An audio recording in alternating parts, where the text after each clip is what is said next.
Hi, I'm Ruchi Mukherjee for LCAHouston, bringing you stories of modern love and marriage. We are talking to guests who are breaking stereotypes, as love knows no age and never goes according to schedule. Or does it? Let's find out. So Lisa, we're going to start with you. You did mention, and I remember sitting with you at Starbucks one time and you said you'll never get married. And here we are. Here we are, Lisa. 5 days away. 5 days away. So Very excited. What happened? Bob happened. That's what happened. I would say that the amount of people who've commented, I thought you were never getting married again, including my dermatologist when I walked in there engaged, who said all women are liars. We're not all liars, but many of us think that I've been married 2 times, neither turned out so well, and I just thought, why would I ever do that again? And interestingly, when you meet the person that you want to marry, that's what you want to do. When we first met and talked about getting married, just would either of us ever do it? I, of course, said, no, I wouldn't. And you said you would and you wanted to be. Is that correct? Do I remember that correctly? I would say I wanted to have a committed relationship. If that led to marriage, it would be fabulous. But it was really of the ability of 2 people blending together in a way that's extraordinary. The things that are important to me in our relationships, we're best friends. We have each other's back unbelievably well. I mean, that has developed, and that was developed because we had respect for each other. And one of the best things that we do, which is probably going to seem weird in this interview, is we argue, disagree, or fight, whatever you want to call it, and we do it well. We do it healthy. We do it out of respect. We always have apologies. We always say we're sorry. We have forgiveness, all wrapped around with love. And that is an amazing thing. And I think I got Lisa into believing that marriage just isn't a commitment or an obligation. It's an opportunity to have and share in a spectacular life.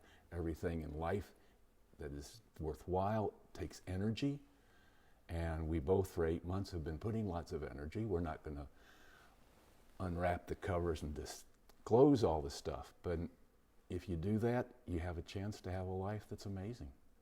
Getting married just seemed logical. Let's put it this reasonable. way. Besides logical, when I take Lisa in my arms, look her in her eyes, we share a kiss, it's like I melt because I'm being with my best friend and love, and I've never had that feeling before, and I never want to lose it. Not everyone from India has arranged marriages. In fact, Karan and I had a love story that began when we were 18 years old. When I was 18, most of the friends around me were having love marriages, and I think that's the difference between living in a bigger city in India and living maybe in a more rural city. But having said that, one of my very best friends had an arranged marriage, and her story and mine are very different, but we both find ourselves now in very happy relationships. So even though the process was different, I think we both got where we wanted to be. People try to stay together, perhaps for the sake of the children, and or whatever that is. And to me personally, I don't necessarily think that our children need us to have a unit just for the sake of maintaining the unit for them. I feel that children, no matter what their age, are very attuned into their parents' emotional well-being, and they thrive when their parents are happy. So teaching our children how we respect each other and value ourselves enough to find the joy no matter where that takes us and have fulfilling relationships, I think is more important to their emotional health. And we as parents, a lot of times, we want to give our children the best education, the best life, but I think one of the best gifts we can give our children is the gift of emotional well-being. And to that effect, what better example we can give our children then showing them, that we have to take care of ourselves first. Michael? Oh, Ruchi, hi. I was just reading my favorite magazine. There's a really hot guy in here, too. What's up? Oh, we're just doing a little story on Valentine's Day special and talking about love.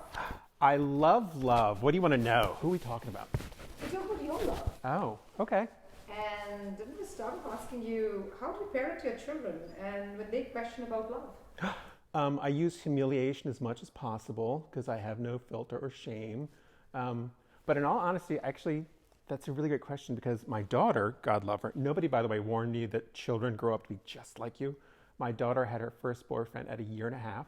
She would grab little boys at the school and then kiss them behind the bookshelf. And I'm watching this on the camera. The next day she'd grab a different boy and the next day a different boy until all the boys were fighting over it and every girl hated her. So basically I'm learning and teaching about love on a daily basis. Do they feel like you and Matt, of course, I think by now they but when they're younger, did they have any questions of that? It comes up all the time. So I get questions all the time about where do you have a mommy? And we wrote a children's book because we wanted to make that sort of a non-issue. And I've been very fortunate because we live in a really conservative part of Houston that you wouldn't expect people to be so open. The schools have actually taken the book and talked about it to make it a non-issue. But I still regularly get little kids who will come up and say, oh no, your parents are lying to you, you have a mommy.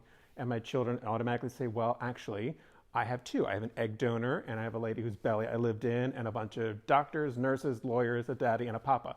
So take that to your mommy and daddy.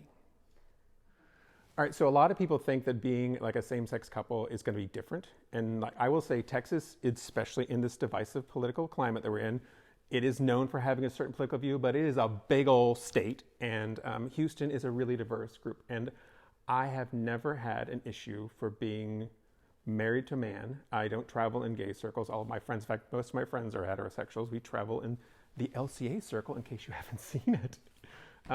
I've never had an issue with that. And Houston is a pretty smart, diverse city. They care more about what you do and who you support than who you love.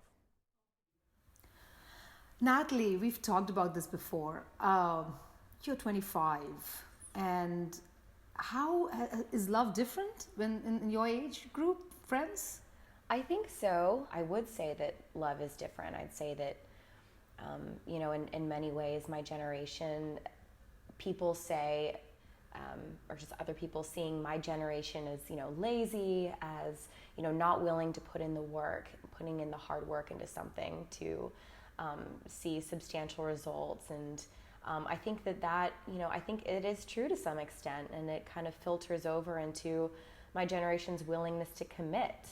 And, that combined with this shopper's mentality of, why do I need to commit? Why do I need to, close myself off to one person when I have all these apps like Hinge and Bumble and Tinder that give me all these options and I can just shop for a person. You can still be looking for love and wanting that, but, especially if you're romantic like I am, I definitely have that vision of committing to one person eventually and getting married and all of that. So, if you are like that, I think that it's a little bit harder now. You have to learn to love yourself first before you can love somebody else. People say that all the time, but I think maybe that's something that's not totally understood to its full extent. You really do have to learn self-love, and in order to love somebody else fully in the way that they were meant to be loved. Well, Tracy, your story and your love story with Harry is remarkable. I think Houston knows all about it. So there are so many questions, of course, but this Valentine's Day, we know love means so much. And we talked just the other day over lunch, and you said that you had given up on getting married. You said you're done. And then Harry came along. So what changed? Harry. So yes, my son was 4 years old, and I had waited till I was 33 to get married. And as I now say, not my first marriage of Harry, but the only marriage God intended us to have. So if I hadn't met, married, and moved to Houston, the perfect city, and gave birth to the perfect child, I never would have met the perfect Harry. I've known you for 9 years now, and you haven't changed a bit, and all for good reasons. And I feel it's because the love, and of course your beautiful heart as well. So tell us also, because you mentioned that you were married before Harry, why is it so important to be in a happy relationship than just trying to finish the marriage like a race and say we've done 30 years or 40 years? I think every person needs to be human and needs to realize we can't live up to everyone else's expectations, only our own. And I made a decision very early on in my marriage, after my son was born, that my ex-husband and I, and we're now best friends, and we try new things every day. Me, Harry, and Rob. We're great parents together. We just weren't great parents back then. And I think the most important thing is you have to live life for yourself. And if a child's involved, you have to live life for your child. Children are exceptionally smart. And rather than faking your way through life, fake it till you make it works in business, doesn't work in the business of your heart. And you need to be true to yourself. And by choosing to be true to me, it gave me the opportunities to find eternal happiness with my husband. It's very common in the Western culture to, mothers or fathers divorced and then marrying somebody, and then the child embracing the stepmother or stepfather. It's not very common in Indian culture. What did you had to tell Robbie something, your son, to love Harry a certain way, or it just came naturally and it was expected? And it's an amazing question and an actual situation that exists all across the world. Because Robbie was so young, and because his father and I had chosen to separate when he was only 1 year, maybe 2 years old, and we did that because I didn't want my son seeing a situation and believing that that was going to be forever if I knew it wasn't going to be, which is why I say you have to be true to yourself. I always say my son now he has a mama, he has a papa, and he has a daddy. And it just works, trifold, tri-parent. We try everything 3 times. It takes 3 of us to raise one little Robbie, but we do it with love. And that's what works.